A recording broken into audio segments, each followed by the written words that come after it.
다시 성경을 읽다 오늘은 18번째 시간 디도서입니다. 디도서 1장 1절은 이렇게 시작하고 있죠. 하나님의 종이요 그리스도 예수의 사도된 나 바울이, 그리고 4절에 가면요, 같은 믿음을 따라 나의 참 아들 된 디도에게 편지하노니. 그러니까 디도서의 저자는 바울이 되는 것이고 수신자는 디도, 나의 참 아들, 영적 아들인 디도에게 쓰는 편지, 서신서가 되는 것이죠. 그러면 바울과 디도의 지금 상황, 그리고 누구냐라는 것을 먼저 좀 살펴봐야 되는데요. 바울은 이제 로마에 가서 1차로 투옥됐죠. 1차 감옥에 갇혔을 때에 그때 쓴 편지들이 에베소, 빌립보, 골로새, 그리고 다음 주에 하게 되는 빌레몬서 같은 경우가 로마에서 1차 감옥에 갇혔을 때에 쓴 편지글입니다. 그리고 1차 감옥에 갇혔다가 이 바울이 풀려나는 동안 다시 선교하러 여기저기 다니기 시작하는데, 이때 쓴 편지가 디모데 전서, 지난주에 보았던 디모데 전서, 그리고 오늘 보게 되는 디도서입니다. 그러니까 디도서는 바울이 1차 투옥 이후에, 시기적으로는 AD 62년에서 64년 어간으로 추측되는데요. 이때 선교 활동을 하면서 디도에게 쓴 편지, 그것이 디도서입니다. 그리고 바울은 다시 감옥에 갇히게 되죠. 이때 마지막 순교 직전에 감옥에 갇히게 되면서 이때 쓴 성경이 우리가 지난주에 보았던 디모데 후서, 이렇게 되는 것이죠. 그러니까 바울이 감옥에서 풀려나서 선교 활동을 하면서 디도에게 쓴 편지. 그럼 디도는 누구냐라고 했을 때에 그레데 섬에 교회를 세우기 위해 남겨진 목회자, 이렇게 되죠. 근데 이것을 먼저 살펴보기 전에 여러분, 디도라는 이 사람을 주일 말씀을 통해서 함께 살펴보았는데 기억하시는지 모르겠습니다. 고린도 후서를 할 때에 바울이 고린도 교회를 개척했지만 사이가 안 좋았죠. 바울이 계속 그들에게 회개하라 했는데 거기 있는 거짓 교사들로 말미암아서 이 바울의 말이 먹혀들지 않는 것이죠. 그래서 바울이 참 많이 상심했던 것 같아요. 그러다가 디도를 통해서 편지를 보내는데, 그때 디도가 편지를 전하고 다시 돌아왔을 때에 고린도 교회가 바울의 편지를 받고 회개하기 시작했습니다. 이런 말씀을 듣고 이제 기쁘게 편지를 쓰는 내용들이 고린도 후서, 저희들이 주일 말씀을 통해서 함께 보았던 그 고린도 교회에 바울의 편지를 전달한 사람이 바로 여기에 있는 디도가 되겠죠. 근데 디도는 지금 어디 사역하느냐 하면 그레데 섬입니다. 이 지중해에 있는 이 그레데 섬, 요즘 여기 한국 사람들도 여행 많이 가시는가 봐요. 제 페이스북에 있는 어떤 사람이 최근에 이 크레타 섬에 다녀왔다고 사진들을 올리는 거 봤는데, 지중해에 있는 이 섬입니다. 이 섬이 언제 등장하죠? 바울이 로마에 압송될 때에 지중해에 풍랑이 불어서 그때 이제 바로 로마로 가지 못하고 이 그레데 섬에 정박하게 되죠. 그때 바울이 복음 전했는데 이때는 시기가 그렇게 길지 않은 시기입니다. 짧은 시기였기 때문에 복음을 조금밖에 못 전한 것이죠. 그러다가 바울이 이제 로마 감옥에 투옥됐다가 다시 풀려나서 선교하기 시작하는데, 이때 이 그레데 섬을 다시 방문해서 복음을 전했을 것이다, 전했다, 이렇게 알려지고 있습니다. 이때 함께한 사람이 누구냐? 디도입니다. 그러니까 바울이 디도와 함께 그레데 섬을 다시 방문해서 복음을 전하게 되는 것이죠. 그리고 바울은 다른 곳으로 복음을 전하기 위해서 떠났고, 그리고 그 그레데 섬에 교회를, 이제 복음을 전한 사람들과 함께 교회를 이루기 위해서 거기서 목회자로 서 있는 사람이 디도입니다. 그러면 바울이라는 선배 사역자가 디도라는 목회자에게 쓴 편지이기 때문에 이 디도서 역시도 디모데 전후서와 마찬가지로 목회서신, 이렇게 구분됩니다. 그래서 1차적으로는 교회를 목양하기 위한, 그리고 교회를 잘 섬기기 위한 그런 디도를 향해서 권면하면서 이 길을 알려주는 책, 그게 디도서, 이렇게 되죠. 그러면 이 디도서를 전체적으로 살펴볼 때요. 유튜브 같은 데 보면 여러 방식으로 개관하고 그리고 요약하는 내용들이 많은데 저는 저 나름대로 이 디도서 2장 14절 말씀을 중심으로 해서 전체적인 것을 한번 살펴보고자 합니다. 디도서 2장 14절은 아마 여러분들이 외우고 계신 분들이 계실 거예요.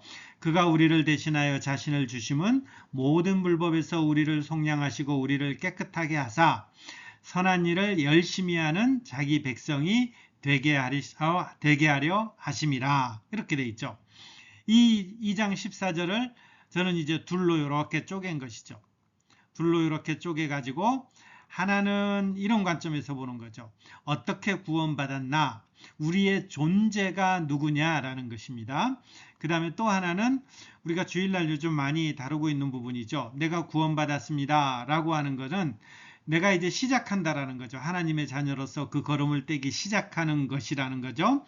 근데 그 시작한 삶이 어떤 삶이어야 되는가, 이런 것들이 이제 그 이후의 삶으로 우리에게 도전되는 그 내용들이죠. 그러니까 디도서의 이 내용은 두 가지 측면을 나눌 수 있다는 거죠. 하나는 우리의 존재, 우리의 구원이 어떻게 이루어졌는가, 그렇게 구원받은 사람은 어떻게 살아야만 하는가, 이 두 가지 측면을 가지고 오늘 이제 저는 여러분과 함께 디도서를 함께 살펴볼 것입니다. 먼저요, 우리가 어떻게 구원받았습니까 했을 때에 여기 이 단어가 나오죠. 속량. 속량이라는 것은 값을 치르고 샀다라는 것입니다. 누구를요? 우리를 값을 치르고 샀다라는 거죠. 누가요? 그가, 예수 그리스도가 우리를 대신하여 자신을 주심은, 이렇게 돼 있죠. 그러니까 예수 그리스도가 우리를 대신해서 우리에게 있는 이 빚, 이 불법, 죄와 사망의 권세 아래 있는 이 빚을 대신 갚아주셨다라는 것이죠. 그 결과는요, 우리를 깨끗하게 됐습니다. 그 전까지는요, 불법을 저지르는 자들이었지만 이제 예수 그리스도가 대신 갚아줌으로 말미암아 우리는 깨끗한 사람입니다. 이게 우리의 존재라는 것이죠. 그러면 이렇게 구원받은 사람은 어떻게 살아야 됩니까 했을 때, 선한 일을 열심히 한다. 선하다라는 것은 물론 도덕적이고 윤리적인 내용을 포함하고 있지만 성경에 나올 때 많은 경우에는 하나님의 뜻과 관련되어 있습니다. 하나님의 의도, 하나님의 계획, 하나님의 뜻이 올곧게 이루어질 때에 그것을 선하다라는 이 표현들을 많이 쓰게 되는 거죠. 그러니까 이렇게 구원받았으면 우리의 삶은 어때야 되느냐? 하나님의 뜻에 합당한 일에 열심을 내야 된다는 거죠. 열심히 하는 자기 백성이 되게 하려 하심이라. 이 되게 하려 하심이라, 이것을 사역동사라 그랬죠. 이것은 누가 하는 거예요? 하나님이 하신다라는 거죠. 하나님이 우리를 구원해 내셨기 때문에 이제 그 백성을 하나님의 뜻 가운데 거할 수 있도록 하는 그 백성으로 하나님께서 빚어가 주신다라는 거죠. 이 일을 우리에게 맡겨주신 거예요. 우리가 이제부터 삶은 어떤 삶이어야 됩니까? 선한 일을 열심히 하는 삶을 살아야 되는 거죠. 만약에 내가 구원받았으면서 이것을 안 하면요, 우리가 주일날 살펴보았듯이 하나님은 20년 동안 기다리기도 하지만 하나님은 또 찾아가셔서 직접 씨름하시면서까지 깨우치는 분이라는 거죠.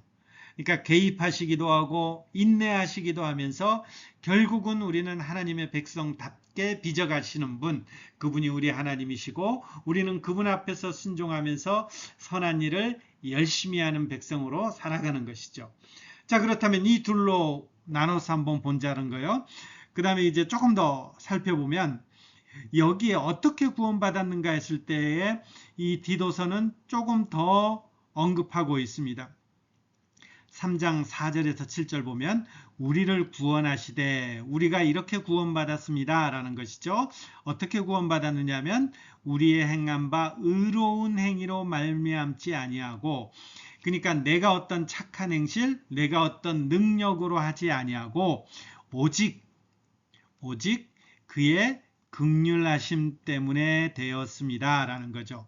우리의 구원이, 내 구원이 어떻게 받았습니까 했을 때에 나에게 있지 않다라는 거죠. 원인이 나에게 있는 것이 아니라 나의 어떤 능력, 자질, 착함, 성품, 그 다음 내가 갖고 있는 어떤 것들, 이런 것에 있는 것이 아니라 우리의 구원이라는 것은 예수 그리스도의 그 긍휼 때문에 이루어진 결과다, 이렇게 하는 거죠.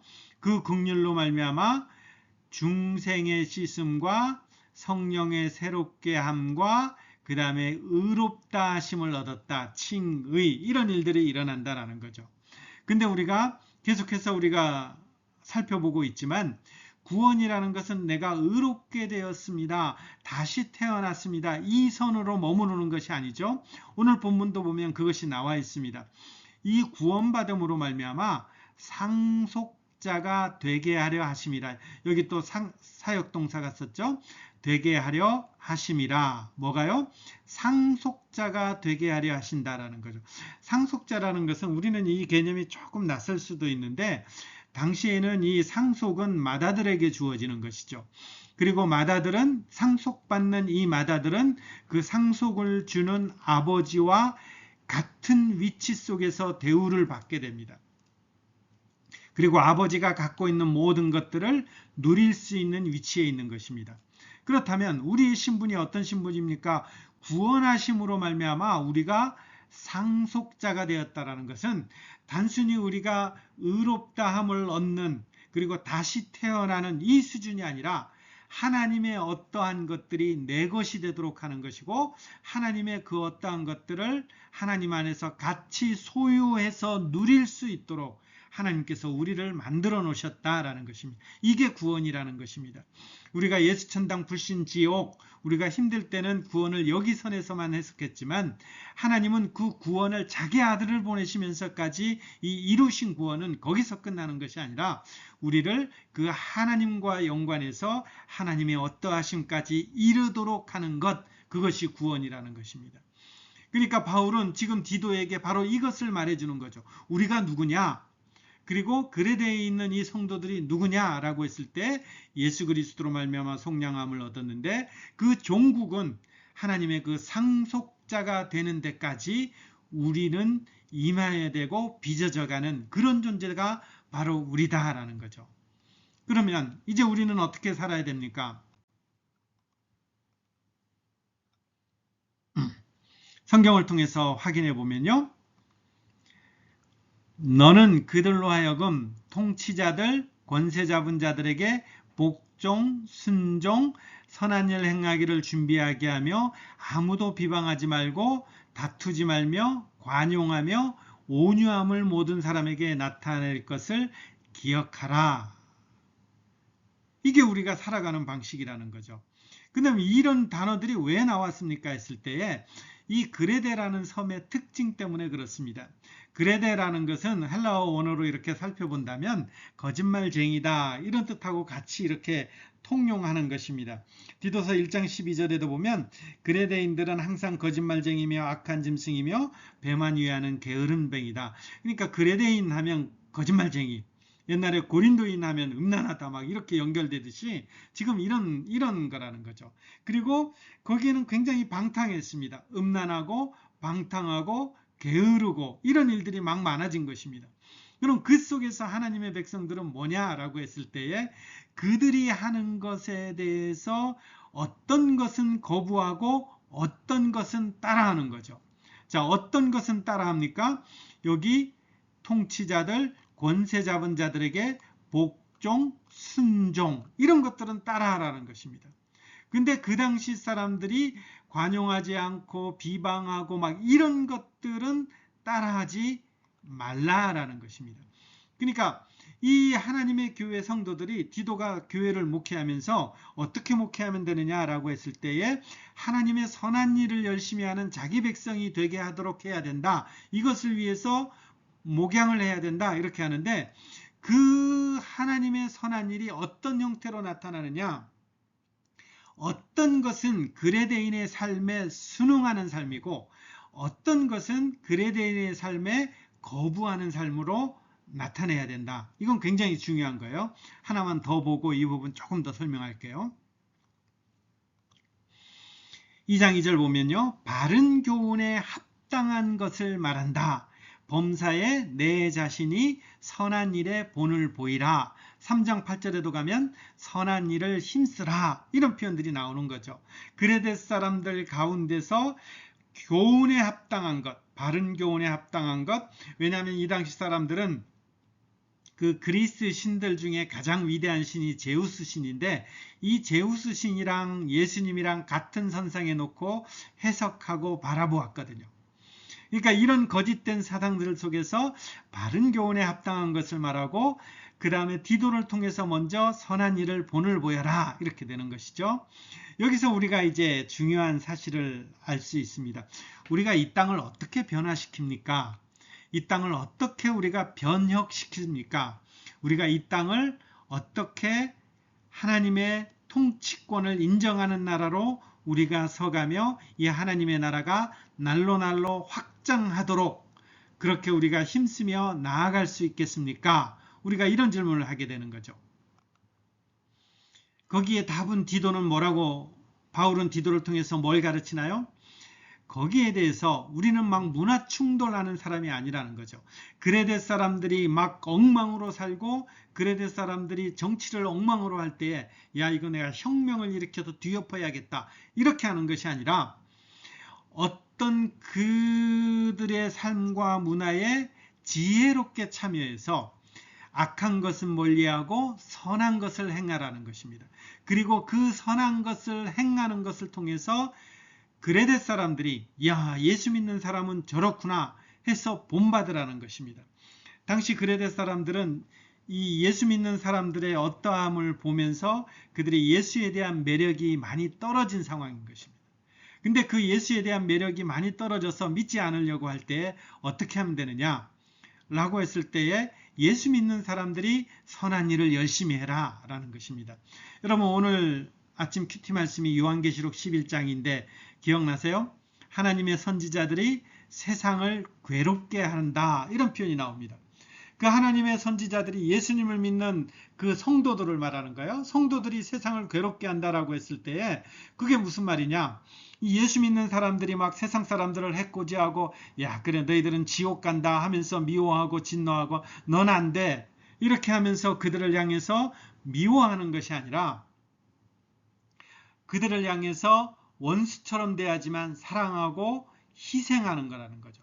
그러면 넌크리스찬들이 보기에는 이 넌크리스찬들이 사는 세상을 오늘 요한계시록 11장에는 소돔, 애굽, 그리고 불결한 땅 이렇게 표현했거든요.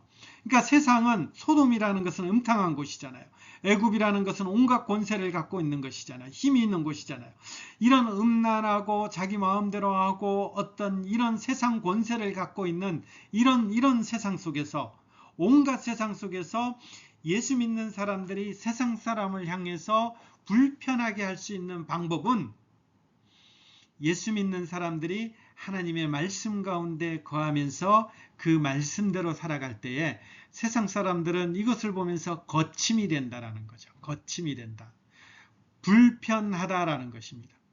이 땅의 가치관은 이렇게 살아야 되는데 예수 믿는 사람들은 저렇게 살아간다라는 거죠. 지금 디도를 통해서도 바로 이것을 가르치는 것입니다. 선한 일에 본을 보여라 라는 것입니다. 이렇게 목회해라 라는 것입니다. 디도가 사역하는 이 그레데 섬의 이 교회들은 이렇게 선한 일을 열심히 하는 자기 백성이 됨으로 말미암아 하나님 앞에 돌아오는 백성이 많아지도록, 그렇기 때문에 이 목회서신이라 그랬죠. 이 목회하는 구체적인 그 직분과 사람들을 거명하면서도 이런 얘기들을 해요. 여러분 1장에 보면 1장 5절에 장로들을 세우는데 어떻게 하느냐. 6절에 책망할 것이 없고 한 아내의 남편이며 방탕하다는 비난을 듣거나 불순종하는 일이 없는 믿는 자녀를 둔 자다. 보세요. 당시에는 방탕한 것입니다. 당시에는 한 아내의 남편이 아니고 아내를 여러 명 둔 것입니다. 그러니까 이거는 당시의 보편적인 가치관인데, 장로가 되려면 이런 보편적인 가치관에 거절해라라는 것입니다. 그들이 이상하게 보도록 해라라는 것입니다. 그래서 분내지 아니하고 고집대로 하지 아니하고 술을 즐기지 아니하고 구타하지 아니하고, 누가 구타한다라는 거예요. 그 당시에 그레데 사람들은 이랬다라는 거예요. 더러운 이득을 탐하지 아니하고 오직 이렇게라는 거예요. 나그네를 대접하며 선행을 좋아하며 신중하며 의로우며 거룩하며 절제하며 미쁜 말씀 신실한 말씀의 가르침을 그대로 지켜야 한다. 그대로 지켜야 한다라는 이게 이제 장로의 어떤 자격이 되는 거죠. 감독도 역시 장로와 같은 측면에서요. 불순종, 그 다음에 헛된 말, 속이는 자, 이런 것들이 그 당시에 있었는데 이런 일들에 떠나서 이런 일들에 대항해서 거절해서 살아라라는 것입니다. 여기 보면 늙은 남자도 이렇게 되죠. 바른 교훈에 합당한 것, 절제, 경건, 신중, 믿음, 사랑, 인내함에 온전하게 되고, 늙은 여자는요. 행실이 거룩, 모함하지 말고 많은 술에 종이 되지 말고 선한 것을 가르치는 자, 이렇게 되는 것입니다. 그래서 범사에 내 자신이 선한 일에 본을 보인다. 디도가 먼저 본을 보이고 교회 구성원을 이루는 교회를 이루는 모든 성도들이 이렇게 함께 하나님의 말씀 앞에서 순종하는 것, 그게 교회의 모습이고 세상은 그렇게 바뀐다. 지금 바울은 디도를 통해서 이렇게 목회적인 권면을 하게 되는 것입니다. 자, 오늘 말씀을 정리하면서요. 우리는 다시 이 말씀 앞에서 서게 되는 거죠. 그가 우리를 대신하여 자신을 주심은 모든 불법에서 우리를 속량하시고 우리를 깨끗하게 하사 선한 일을 열심히 하는 자기 백성이 되게 하려 하심이라. 사역동사라 그랬죠. 하나님은 기어이 하나님의 백성을 선한 일을 열심히 하는 백성으로 삼아내실 것입니다. 어떤 때는 개입하시고 어떤 때는 지켜보시고 어떤 때는 고난을 주시고 어떤 때는 형통을 주시면서 우리를 빚어가실 것입니다. 우리는 그때요 하나님 앞에 순종함으로 우리의 자신을 하나님 앞에서 선한 일을 열심히 하는 자로 우리 자신을 날마다 드러내는 것입니다. 그랬을 때 이런 일들은 세상의 거침이 되고 세상의 불편함이 되고 세상에서 이상하게 쳐다보는 것이 되고 그리고 이런 것들을 통해서 하나님의 나라는 확장되고 확장되는 것입니다. 오늘도 이 말씀을 기억하면서요. 선한 일을 열심히 하는 그런 여러분 모두가 되시기를 간절히 기원하며 그리고 축복합니다.